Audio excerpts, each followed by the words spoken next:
What's going on, ladies and gentlemen? Welcome back to Random Binder Scraps. This is Chris coming at you with another one, your favorite random rambling on YouTube. And the sun is out. I am done with work, and today we have a very pretty interesting topic. Today we're talking about DLC and some existential, uncertainty. Have I been wrong about DLC this entire time? Now, the context of this video is I have finished the Final Fantasy 16 DLC, Echoes of the Fallen. I have finished the Final Fantasy 16 DLC, The Rising Tide. I got the expansion pass last week, and it has hit me at the exact perfect time, because unlike most of the people who beat the game when it came out and are now returning to Final Fantasy 16 for the first time in a while, I am a couple hours away from beating the game. I actually arrived at the mission that you're supposed to be starting this DLC on days before The Rising Tide came out. So instead of looking at it like Horizon Zero Dawn's DLC or Horizon Forbidden West's DLC, where you have to go back months after playing the game and you're getting reacclimated to the controls, you're in late game, you're fighting these hard enemies and getting frustrated. This is more a line of me playing the Mass Effect Legendary Trilogy for the first time with the DLC embedded in the campaign. And I've been looking at DLC wrong this whole time. I've been looking at it like some dumb pre-order bonus, some missions that don't really matter, some stuff that got cut out of the original game. And between Mass Effect and now Final Fantasy 16, which are both Mass Effect 2 and Mass Effect 3 are in my top 5 games of all time each. And Final Fantasy 16 is looking at that top 15, potentially top 10 slot, and how much I truly love it. Is it pound for pound as good as The Last of Us and Breath of the Wild? That's like a different conversation in terms of my enjoyment of the gameplay at this stage in the game. Was I wrong? Is this DLC some of the best content in the game? I would say that both the quality of life and just like the production quality in these DLC missions, they're two of my favorite in the whole game. Definitely in like the top 5, especially The Rising Tide. And when I look back at my fondness of Mass Effect 2 and Mass Effect 3, some of that side DLC, mainly the one where you throw a party in your apartment. I don't remember if it's 2 or 3. I want to say it's 3. It's been a couple years.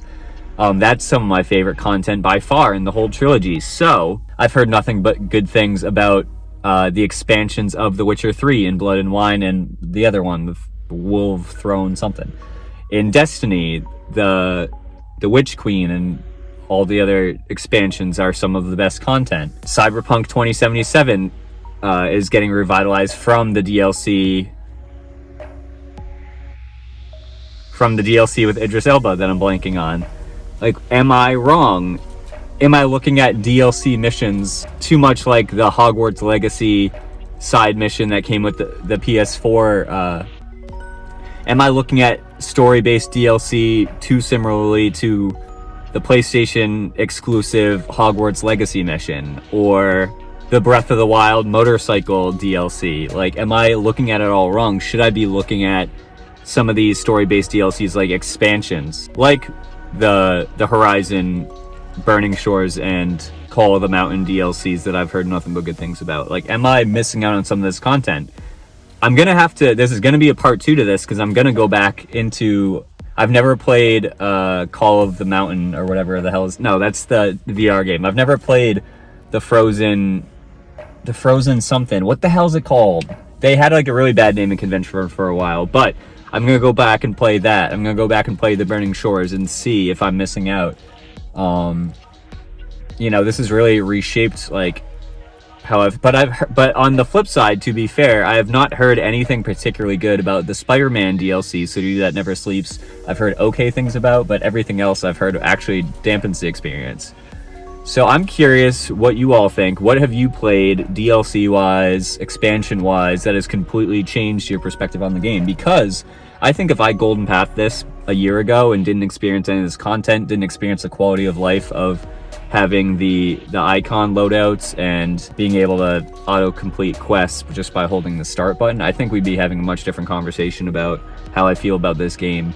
And it truly has bounced it into the upper echelon of like games I've played in the last, decade. I would say modern games. It's not pound for pound the best game, but it's brought my enjoyment, my love of these characters, like my love of the set pieces and the music for sure. This has taken a pretty solid soundtrack in Final Fantasy 16 and brought it up another level with the soundtracks in these games. And I'll do a separate, more in-depth review. I've been recording gameplay footage. I've been making notes with my thoughts on Echoes of the Fallen and Rising Tide, but I'm more curious, what else I'm missing out on.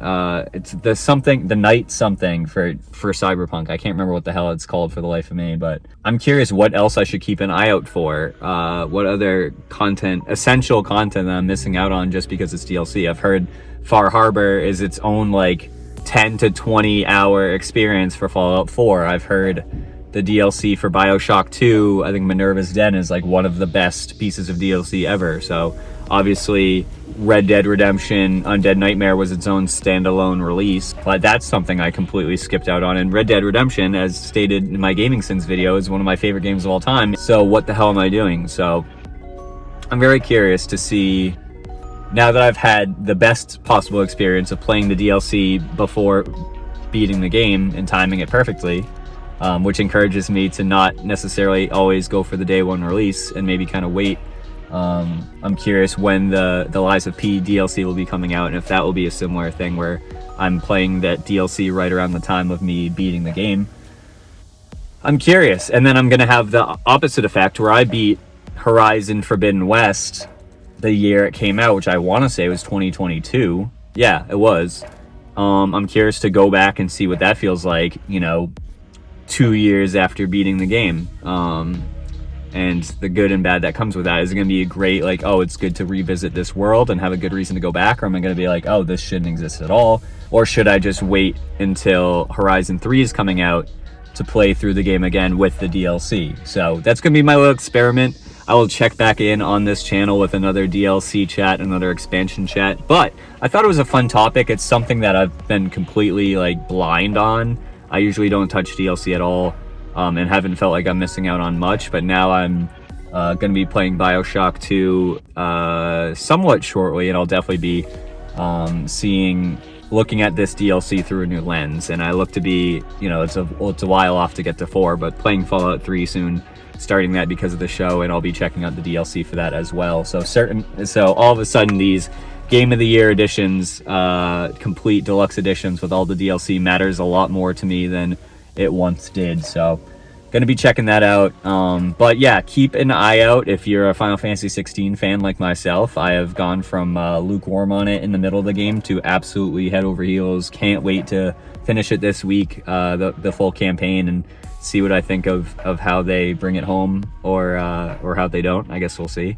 But absolutely in love with the game, in love with the DLC. Standalone review coming for that soon, and probably the first real review impressions on the channel. It's not going to be an IGN review by any means, but I definitely want to talk about it and share some gameplay clips. Hopefully I don't offend any of you professional gamers out there with my lackluster combos and lackluster action combat, but we will see.